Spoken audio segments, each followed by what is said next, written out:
Good morning po.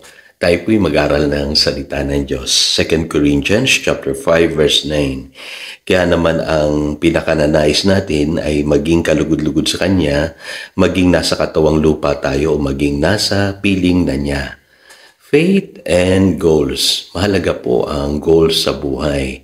Sa English Bible po, ang sabi po riyan ay ganito. So we make it a goal to please Him whether we are at home in the body or away from it. So dapat po pala tayong mga mananampalataya, ang goal natin ay i-please ang Lord in this body or even away from it. At alam niyo po, ang goal is something to look forward to, something to pray for, something to achieve in this life. Kaya mahalaga po yan. At maging ang ating Panginoong Hesus po, may goal po siya. Sabi sa Hebrews chapter 12 verse 2, who for the joy set before Him endured the cross. Tiniis niya ang krus dahil may goal po siya, ang kaligtasan po natin. At sa pamamagitan po ng goal, may nararating tayo sa ating pong mga buhay. Tandaan niyo po, ang pananampalataya, itinutuon natin yan sa ating pong mga goals. Sabi sa Hebrews 11:1, meron tayong inaasahan. Alam niyo po, back in the 80s, nauso po yung mga second coming movements, at maging ako na impluwensyahan din po ako nito. At marami po tumigil ng magtrabaho, hindi na nag-asawa, hindi na nagtapos ng kanilang kurso. Nakakalungkot po, nawala sa balanse yung Christian life ng marami. Bakit po? Kasi nawala na po yung goals nila sa buhay. Yes, totoo po yun. Jesus is coming soon. At anytime po pwedeng dumating ang Panginoong Hesus. Pero lagi niyo pong tatandaan, life must go on. Kaya huwag niyo pong aalisin yung mga goals ninyo sa buhay. Mahalaga po yan. Bagamat inaasahan natin na darating na ang Panginoong Hesus anytime soon. Kaya para sa akin po, dapat po meron tayong na-achieve every year sa ating mga personal na buhay, maging sa ating ministries or sa ating career. Kasi gusto ng Lord yan, nadidelight po siya sa pagbabagong nagaganap sa atin. Naalala ko po yung prayer po ni Apostle John sa kanyang kaibigan na si Gaius, sa 3 John chapter 2, ang prayer niya is that you may enjoy good health, that all may go well with you, even as your soul is getting along well. So bakit ganun yung prayer po ni Apostle John para doon sa kanyang kaibigan? Kasi totoo po yun, ang goal natin i-please ang Lord sa buhay na ito. Pero dapat po sa tatlong areas po ng ating buhay: spirit, soul, and body. Kasi hindi naman tayo spirit being lang, meron din tayong soul, meron din tayong katawan. Kaya yun po ang prayer po ni Apostle John para sa kanyang kaibigan. So unahin natin, i-align natin yung ating pong mga goals sa buhay. So unang-una po yung spiritual goals. Sabi po sa 1 Timothy chapter 4 verse 8, dapat po i-train natin yung sarili natin to be godly. Maging maka-Diyos po tayo.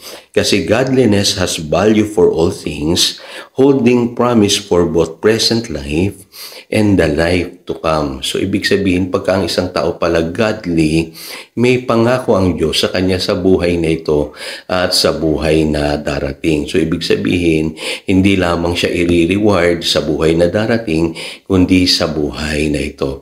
Kaya dapat po pag-ukulan natin ang pansin yung paglago natin spiritual sa buhay na ito.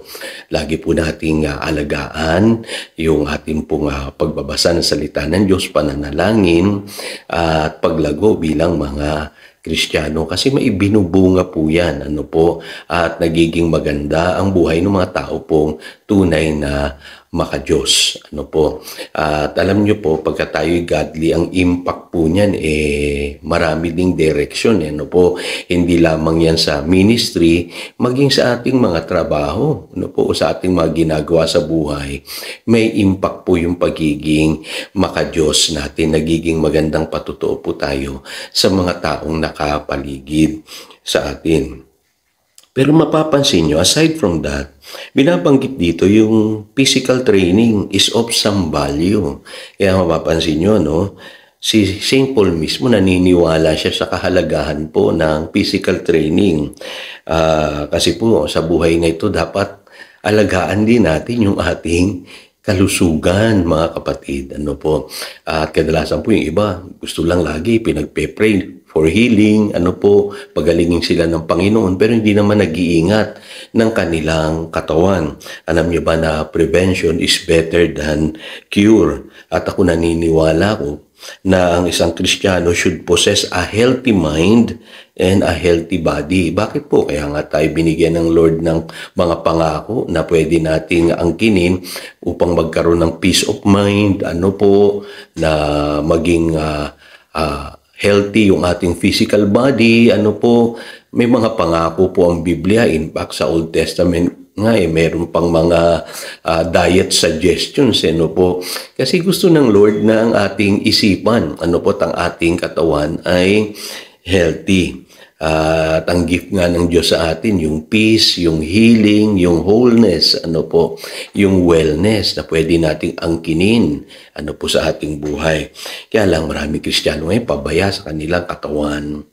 Ano po, at yun, ano po, hindi nagjejeta, hindi kumakain ng tama. Ano po, so tandaan niyo po kung ano yung ginagawa niyo ngayon, no? May impact yan sa inyong kinabukasan. Ano po? Kaya dapat yung ating pong mga ginagawa ngayong mga unhealthy habits, tigilan natin. No po? Kumain po tayo ng healthy, learn to rest, and exercise. Diyan nyo i-apply ngayon yung inyong mga goals. Kaya kapatid, meron ka na bang health goals this year? Ano po, mahalaga yan.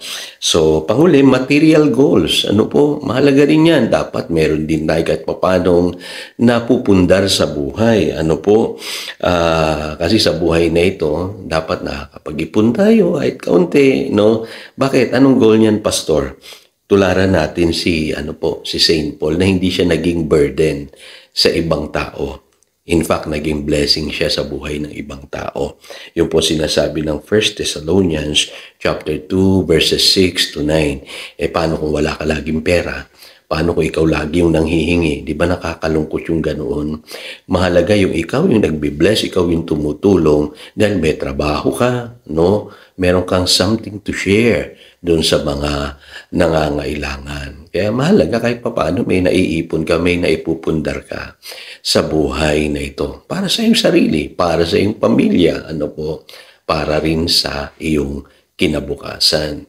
At mapaglilingkuran mo ang Diyos ng mas mainam, ano po, kung ang buhay mo ay merong tinatawag na financial freedom. Kaya i-goal natin yan this year. Baka mamaya marami na tayong utang, wala tayong ipon, ano po, at lagi na lang tayo nang hihingi.